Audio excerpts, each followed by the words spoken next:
નર્મદે હર સ્વાગત આપ સૌનું એક નવા વિડીયોની અંદર કેમ છો મજામાં? આઈ હોપ તમે બધા ફિટ એન્ડ ફાઇન હશો. તો અત્યારે આપણે ઊભા છે નર્મદાના ઘાટ ઉપર. આપણને અહીંયા શુદ્ધ પાનેશ્વરનું મહાદેવજીનું મંદિર જોવા મળે છે.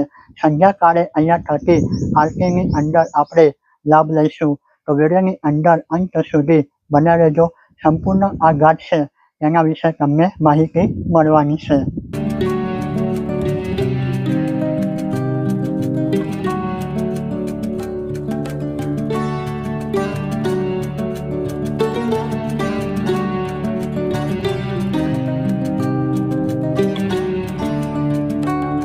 તો તમે અહીંયા આવીને તમારું વ્હીકલ પાર્ક કરશો એટલે પાર્કિંગની અંદર સરસ મજાની સુવિધા તમને જોવા મળશે. ટોયલેટ બાથરૂમની ત્યાં જઈને તમે ફ્રેશ થઈ શકો છો. તો અત્યારે બપોરનો સમય છે તો ઘાટ પાસે જવા માટે રસ્તો બંધ છે, પણ સાફ સફાઈનું કામકાજ ચાલી રહ્યું છે. સાંજના 6:30 વાગે અહીંયા રસ્તો ખુલી જાય છે. રસ્તો ખુલે એટલે આપણે ઘાટ ઉપર જઈશું. સાંજના 6:30 વાગે ખુલશે. અત્યાર સમય થયો છે બપોરના 3. તે છતાં અહીંયા તમને જોવા મળશે ઉપરની સાઈડથી દ્રશ્ય કઈ રીતનું જોવા મળી રહ્યું છે. જ્યારે આ રસ્તો ખુલશે તો નીચેની સાઈડ ઉપર આપણે જઈશું. તેનું દ્રશ્ય તમને પછી જોવા મળશે વિડીયોના માધ્યમ દ્વારા. અહીંયા ઉપરની સાઈડ ઉપર પણ બનેલું છે જ્યાં તમે પોતાનું વ્હીકલ 2 વ્હીલર પાર્ક કરી શકો છો. તમે મારા પાછળના ભાગની અંદર જોઈ શકો છો શ્રી સરદાર વલ્લભભાઈ પટેલની પ્રતિમા, સ્ટેચ્યુ ઓફ યુનિટી. તો આપણને સુંદર દ્રશ્ય આ ઘાટનું જોવા મળી રહ્યું છે. નર્મદા નદીનો વહેતો વહાવ, શ્રી સરદાર સાહેબની જે સ્ટેચ્યુ છે તેનો પાછળનો ભાગ અહીંયા આપણે જોઈ શકીએ છીએ. શુદ્ધ પાલેશ્વર વન્યજીવ અભયારણ્યની હદની અંદર આવેલું આ મંદિર છે.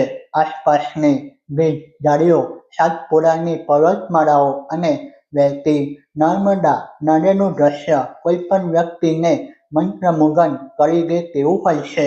અહીં આવનાર પ્રવાસીઓ માત્ર દર્શન નથી કરતા, પણ પ્રકૃતિની ગોદની અંદર બેસીને નવી ઉર્જાનો સંગમ કરે છે. ઘાટ ઉપર ઊભા છો તો તમને કંઈક મંદિરનું દ્રશ્ય આ રીતનું નજર આવવાનું છે. અને આ રીતના ઘણા બધા બંને સાઈડ ઉપર બીમ મારવામાં આવેલા છે. અને ઉપરની સાઈડ ઉપર આ રીતનું સ્ટ્રક્ચર પણ બનેલું છે જેની અંદર આપણને શિવલિંગની આકૃતિ અને ત્રિશૂળની આકૃતિ પણ બનેલી જોવા મળશે. તો સરસ મજાનું ઘાટનું નિર્માણ કાર્ય થઈ ચૂક્યું છે.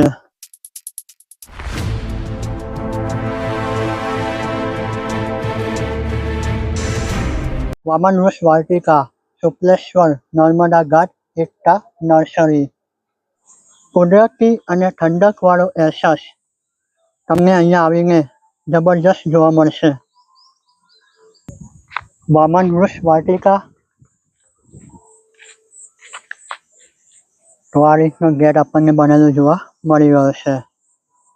અને આ છે એકતા નર્સરી. જો આપણે બંને જગ્યાએ જઈએ અંદરની સાઈડ ઉપર તો 100 રૂપિયા પે કરવાના હોય છે. QR કોડની મદદથી આપણે પે કરી શકીએ છીએ. તો તમે રાજપીપળા આવતા હોય હરસિદ્ધિ માતાના મંદિરે દર્શન કરવા માટે, ત્યાંથી તમે 12 કિલોમીટર આગળના ભાગમાં આવશો તો આપણને અહીંયા સપ્તેશ્વર મહાદેવજીનું મંદિર પણ જોવા મળે છે. નર્મદા ઘાટ ઉપર જબરજસ્ત ઘાટનું નિર્માણ કાર્ય પણ થયેલું છે અને સાંજના સમયે અહીંયા આરતીનું પણ આયોજન જોવા મળે છે. નર્મદાના ઘાટ પર આવેલું આ ભારતી આશ્રમ.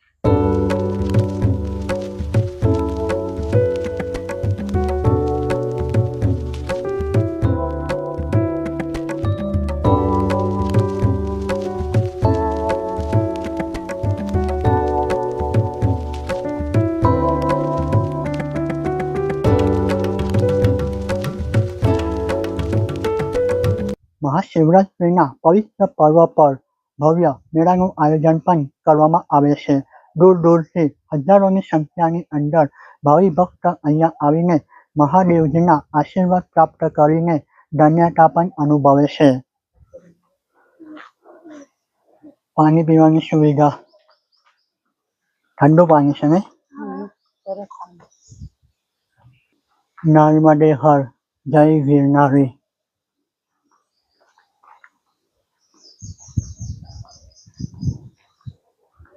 જબરજસ્ત માહોલ છે. માથાની ઉપર તડકો છે પણ લાગતું નથી તાપ, કારણ કે વૃક્ષોનો છાંયડો જબરજસ્ત છે અને ઠંડો ઠંડો પવન પણ ચાલી રહ્યો છે. અહીંયા આપણને દર્શન થાય છે મહાદેવજીના, અને આ રીતનું કંઈક તમને ઘાટનું દ્રશ્ય નજર આવવાનું છે.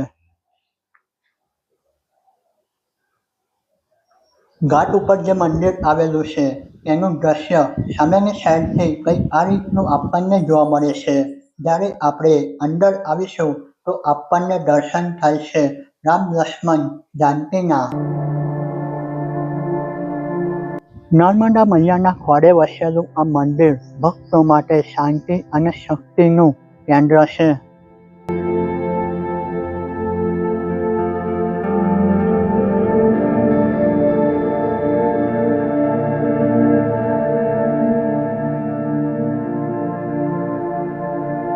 શૂલ એટલે ત્રિશૂલ, હાથ એટલે પાણી, જેના હાથમાં ત્રિશૂલ એવા ભગવાન શિવ શૂલપાણેશ્વર.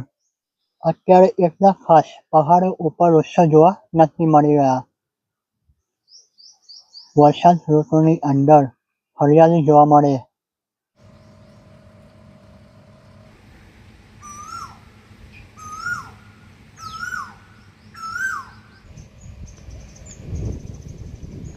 તમે તમારું વ્હીકલ લઈને ઉપરની સાઈડ ઉપર પણ આવી શકો છો અને બંને સાઈડ ઉપર આપણને આ રીતના દાદર પણ બનેલા જોવા મળશે, તો ચાલીને પણ તમે આવી શકો છો. તો અહીંયા આપણે ગાડી પાર્ક કરેલી છે અને આ સાઈડથી આપણે આવ્યા હતા અને આ રીતનું જબરજસ્ત દ્રશ્ય આપણને જોવા મળી રહ્યું છે.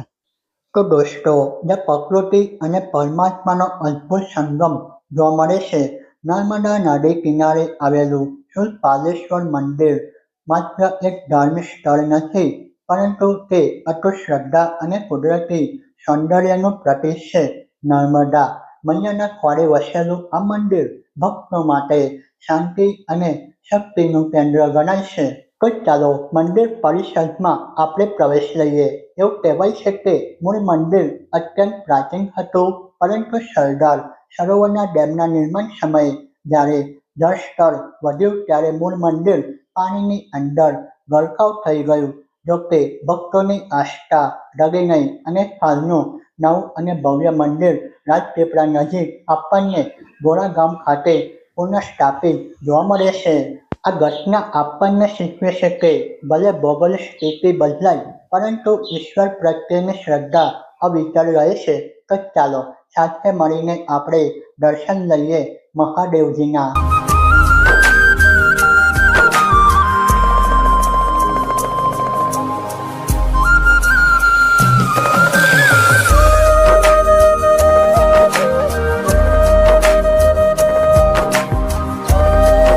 દર્શન કર્યા બાદ આપણે આવ્યા મંદિરના પાછળના ભાગમાં. અહીંયા ખૂબ જ સારી બેઠક વ્યવસ્થા પણ જોવા મળે છે. મંદિરની ત્રણેય બાજુ આપણે આરામ કરી શકીએ તેવા અહીંયા બોકડા પણ મૂકવામાં આવેલા છે.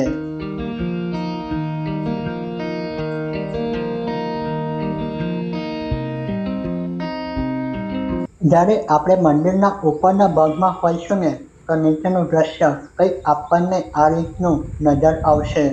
તો આ નર્મદા ઘાટ ઉપર આરતીનો સમય ઘણો લેટ છે, એટલે કે આપણને 8 થી 9ની વચ્ચેની સાઈડ ઉપર આરતી થતી જોવા મળશે અને આરતી લગભગ 20 મિનિટ સુધી ચાલે છે.